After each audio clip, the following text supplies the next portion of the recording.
lang po ng 20 minutes ng inyong hapon. Ako po si Boy. Welcome to Fast Talk with Boy Abunda. Ang dami-daming tao po dito sa studio. 10,000 people in the studio. Maraming salamat po sa inyong pagsama sa amin dito sa ating munting palabas. Thank you for coming with us to the show. Pero una muna, nais po naming makiramay sa aming kaibigang Sunshine Dizon. Ang kanyang ama, si Isagani Bengson Dizon, ay pumanaw po noong March 20. Siya ay nakabase sa Amerika. Shine is leaving for the United States this afternoon. And she is requesting friends, mga kaibigan dito sa industriya, mga kapuso, for prayers. Kami dito sa Fast Talk with Boy Abunda, Shine, you have our love and prayers and our deepest condolences. Maraming salamat po. Samantala, naitay kapuso, nakakakilig po ang ating hapon dahil nakakakilig po ang ating mga bisita, dahil nakakakilig po ang pag-ibig. Di ba? Nakakakilig ang pag-ibig. Please welcome, who do we name first? Paul and Mikey. Hi, Mikey. Hello. Maraming salamat. Bago po ang lahat, gusto po namin magsabing happy second month release. Yes, I know. congratulations po And sa inyo. many more years to come. Maraming salamat. Please. Thank you. Kailan ang kasal? Wala pa pong ganun. Nagbibiro lang. Ayun, nalulukod na, Tito Boy. Oh. Nalulukod na. Kanina, sabi ni Paul, naalala mo, Tito Boy, dinadala ako ng tatay, ganito pala ako kaliit. Tumatakbo-takbo. But I'm just so proud. Dito po, because gusto ko I lang po sabihin talaga na sobrang, it's an honor to be here. At tagal kong hinintay ito na ma-interview ng isang Maraming tulad niyo. salamat. At di ko expected na kasama ko to. So, sobrang saya lang. Sobrang overwhelming ngayon. Mikey, maraming salamat. Thank you din po. But we're going to start with Fast Talk. Okay, ako po Agad-agad. But before we do Fast Talk, I know you're doing the right one. Ito ay kasalukuyang napapanood na po ng Sambayanan. Congratulations. Thank you. Mabilisan lamang. Kung halimbawa, because it's about rewriting the past, it's about going to the past. Kung halimbawa, you were to rewrite, kung may papalitan kayo sa inyong nakaraan, ano yun at bakit? Mabilisan lang. Ikaw, Mikey. Ako po yung mga 10 years old ako, ganyan. Medyo napabayaan po ako sa kusina. So yung mga habits ko po nung time na yun, kung mapapalitan ko, babalikan ko yan at papalitan ko ng maaga. Pero Tito Boy, lagi nga po kami may usapan na mga ganyan bago pa sa show na yan. Okay. At ang sagot namin dalawa, wala kaming babalikan kundi yun na yung mga na-learn namin na lessons and yun yung nagpalakas sa amin. True. Tama. There were no mistakes, just lessons. Yeah. Galing Everything naman. happens for At a ako, reason. that's true. At hindi ko papalitan yung kusina na yon. Because who you are is enough and who you are is gorgeous. Amen. Told you. Who you are is Regardless. beautiful. Ika nga, do not ever allow anybody to define your beauty. You own that. Thank you. Thank you, Oo, Tito Boy. di ba? Okay, let's do fast talk. Okay. Sabi talaga ni Mikey. Okay. Lira-tira. Lira! Salas, Ay, malas. isip ko. Salas. Kikay, astig. Asti. Me time, bere time. Me Ay, time. hirap. Sige na, Oh, me sige, time me na. time na. Lost recipe talaga, may tulong. Lost recipe or lost and found? Lost recipe. First impression kay Paul. Yabang. Wow! Sexiest part ng katawan ni Paul. Yung arms. Ginagawa ni Paul na kinikilig ka. Titig. Pakis ulit yan. Yung titig. Titig. Opo, titig. ha? Tinititigan niya. Para klaro lamang. Okay? Ginagawa ni Paul na naiinis ka. Nagbabaliktad ng facts. You're biased sa BTS. Jungkook! Army din po ako. I love it. Paul or Jungkook? Sige na, babe. Okay lang. Sige, Jungkook, sorry. How do you pronounce this? Borahe? Borahe. That's how you pronounce it. Or Borahim? Borahe. Anyong haseyo or anyong kabayo? Annyeonghaseyo. Past or future? Future. The right one or the perfect one? There's no perfect person, but you are for me. Oh. The right one. Yes or no? Silosa ka? No. Umasa ka na ba? Opo. Lights on or lights off? Gusto ko po yung dim. Happiness or chocolates? Happiness! Best time for happiness. Bagong gising. Magtatayo ka ng bahay para kanino? Para sa atin. Maraming salamat. Mikey, I just wanted to tell you, When it's coming to the studio, I was reading a lot of materials, pinanood ko yung inyong mga vlog para lamang mas makilala ko kayo. I'm so proud dahil artista, maraming trabaho, napakahirap ng schedule natin, pero you're still in school. Tanong, how difficult is that? Are you able to balance? Kumusta ang buhay? Nahirapan po ako at one point ng pinakamalala lang. But from the very beginning, Tito Boy, yun yung agreement po namin ng parents ko eh. Papayagan nila akong mag-artista basta magtuloy-tuloy ako at hindi ako mag-stop sa school. At makagraduate ako ng Archie. At one point, naging yun lang siya, promise sa parents. Nung time na yun yung paniniwala ko na promise na lang siya, dun po ako nahirapan. Kasi nga, I feel like I'm doing it for them na lang. I'm not really enjoying it anymore. But, nung finally, syempre matigas po yung ulo ko, Tito Boy. Nilaban ko sa kanila yon. Tapos, galit nilang binigay sa akin yung, sige, bahala ka na. Tapos doon po nagbago yung mind ko, surprisingly, Tito Boy. Nung finally binigay nila sa akin yung freedom, nahanap ko yung feeling sa sarili ko na gusto ko pa nga pala tapusin for myself this time, not for anyone else. And when I decided to do it finally, mas okay po yung grades ko, mas okay yung pagpasok ko. Doon ko po natutunan na pag aware ang isang tao na ginagawa niya para sa kanya at para sa sarili niyang growth, mas malakas yung drive. At hindi pinipilit. At hindi pinipili. That's true. Ang laki po pala ng epekto nung ganun sa subconscious pag feeling mo na pipilitan ka lang gawin. Okay. And I like that dahil difficult it may be, pero pwedeng pagsabayin. Yeah. Pwedeng, anong reaksyon ng mga kaklase? Iba-iba Siyempre, po. napapanood sa TV, they know how busy you are. Iba-iba. Feeling ko po yung pinakanaramdaman ko lang medyo tampo. Tampo Kasi dahil... nakita po, second year college na po ako nung nag-artista po ako. Na-feel ko yung iba nag-change. Dahil? Ewan ko, parang may naramdaman akong nag-iba na yung way nila akong kausapin. Parang, uy, ako pa rin to ha. Ano ba kayo? Okay. Parang sila po yung nagbago. Ay, artista ka na. Oo, parang... baka iba ka na, nakakailang. Ako yung, parang ako pa yung nagtampo na sila yung nag-change. So, dun ko na-appreciate yung high school friends ko dito mo. Oo. Iba talaga yun. May kasabihan kasi yan eh. Yung- Ang high school talaga po. friends, they really stay. Sila, dun ko sila mas lalong na-appreciate. Na yung dating nirereklamo ko ng high school na lagi nila akong binubully, nung pagdating ng nag-artista na Sige ako, pa. yun yung nami-miss ko, na dun ko na-feel na I'm home, na Okay, I'm bully may normal. be a harsh word, but I know what you mean by Gets bully. you po yung niloloko asar, ka, yung diretso, inaasar ka. walang Okay. preno. yung That's ganun. right, okay. Yun po. Paul, wala bang mga pagkakataon, ito seryoso, na nagsiselos ka kay Jungkook ng BTS? Meron, Tito Boy. Meron. Tsaka may bago ngayon, si Chao. Si Chaolu! Talaga. Yun. Kasi, Paul, may mga army, may mga fans ng BTS. Lahat gagawin. They travel with them, kung saan... ito nga ang nakakatawa, Nay, Tay, Kapuso, merong sinusundan kung nasaan sila. Merong mga tao, kung saan sila napunta, pinupuntahan. Kahit wala na sila doon. They collect anything that has nothing to do with BTS. Ganun ka? Opo. Opo, Tito Boy. Kung wala nga lang Opo. siyang commitment, Tito Boy, sa work nung Susundan mo rin? diba? Opo, when I was doing Apoy sa Langit po, naka-lock-in pa po kasi noon. Yung mga kapatid ko, pati mom ko, nanonood sa Vegas. Sobrang heartbroken ko dito, boy. Kung Siya'y alam mo wala. lang. Nasa Pero, video call lang. ang nagpalakas ng loob ko, alam ko na pag mapaproud si Jungkook sa akin na pinili ko yung work. Okay. Kasi ganun sila eh. That's right. Ibang disiplina. Ako, Tito Boy, may Yan yung selos. concert!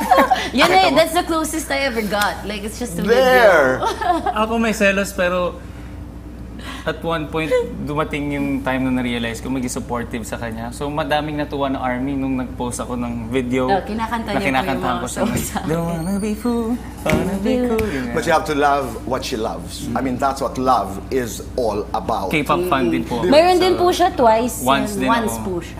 So, girl group na. Paul, ako naman, tinitingnan kita ngayon. Naalala ko dahil bata ka pa, nakikita na kita. I mean, I know your parents. And your father, ang tatay, of course, ni Paul, everybody knows, used to be a dancer. Your mother used to be a commercial model. Yes. Kanina, you started to talk about your parents, you know, talking to you about school. Pero pagdating sa karera, pagdating sa pag-aartista, was there pressure na, anak, tuparin mo ang aking pangarap. Anak, tuparin mo ang aming mga pangarap na hindi natupad.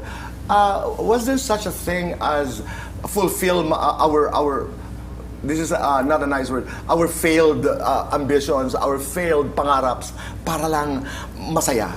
Did you get that? Ako po, actually, kaya po ako sobrang... Paul, sandali, bago mo ipagpatuloy. Not that your dad failed, ha? Because Universal, very. Universal was one of the hardest dance groups. Okay? Ako po, kaya po ako sobrang blessed sa sinasabi ko ngayon dahil kahit na broken family kami, andun yung, kung ano yung dream ko, sobrang supportive sila sa akin. So wala po akong na-experience Individually. individually. Also because naghiwalay sila at a time na naiintindihan mo na kaya? Nasa age 14 years old po ako. Medyo hindi ko pa naiintindihan. Medyo hindi pa. Oo. At ngayon pa lang actually maraming dumadaan at realizations na may mga past traumas pala ako doon about it. But good thing naman na nagiging open ako sa kanila. At maayos po yung family namin ngayon. Like, Paano ka nakikipag-usap? Individually? sabay po, lagi. Lagi. Until now, sa mga life decisions ko, sabay ko sila lagi kausap. At ang mas maganda pa doon, Tito Boy, kasama pa yung wife ni Daddy ngayon na bago and boyfriend ni Mom. So, Hindi awkward. may pagka-modern Hindi na family awkward. Hindi talaga. talaga. To be honest, sorry, I love you, tita. Nagulat ako na hindi awkward. Pero puntahan ko rin yung trauma. Importante na hinaharap natin yon dahil may bagong libro nga ho si Aling Oprah, What Happened to You, basically talks about ano yung epekto ng trauma nung mga bata pa tayo, kayo, at ano, how trauma shapes our decisions, how trauma shapes who we become.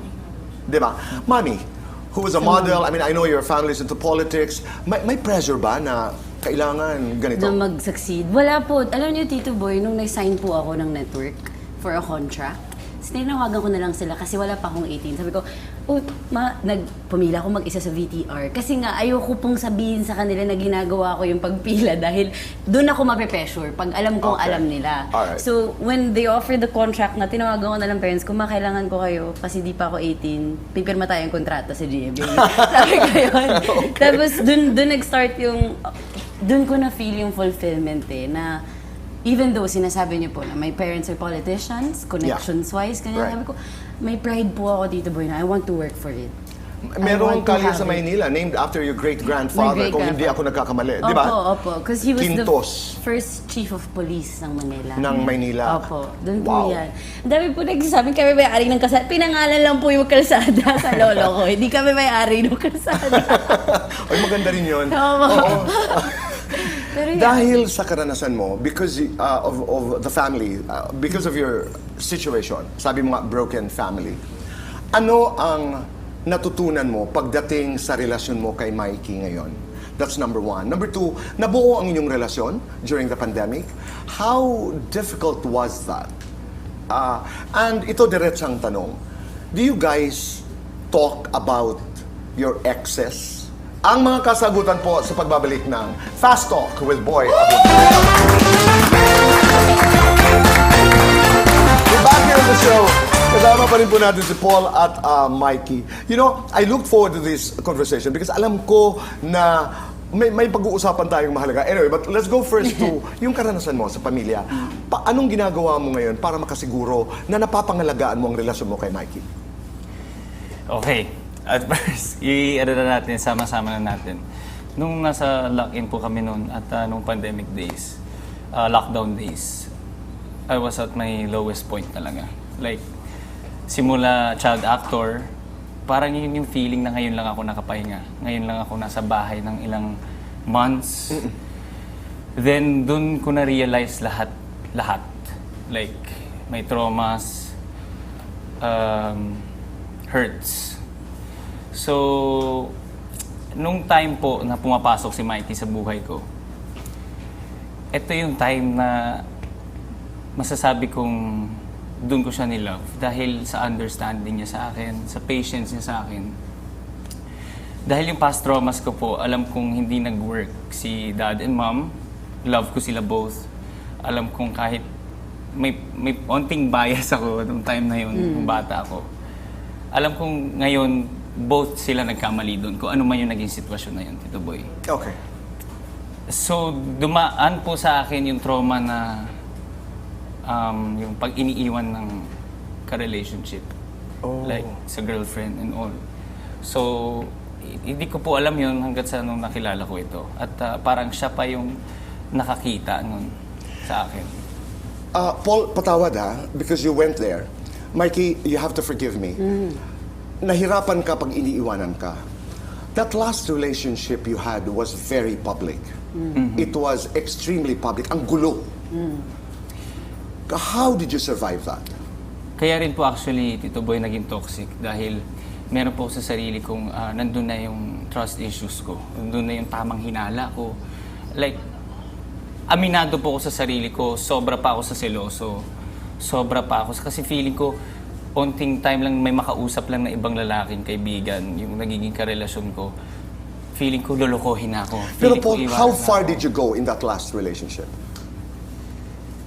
Inakusahan ka ng maraming bagay. Oho.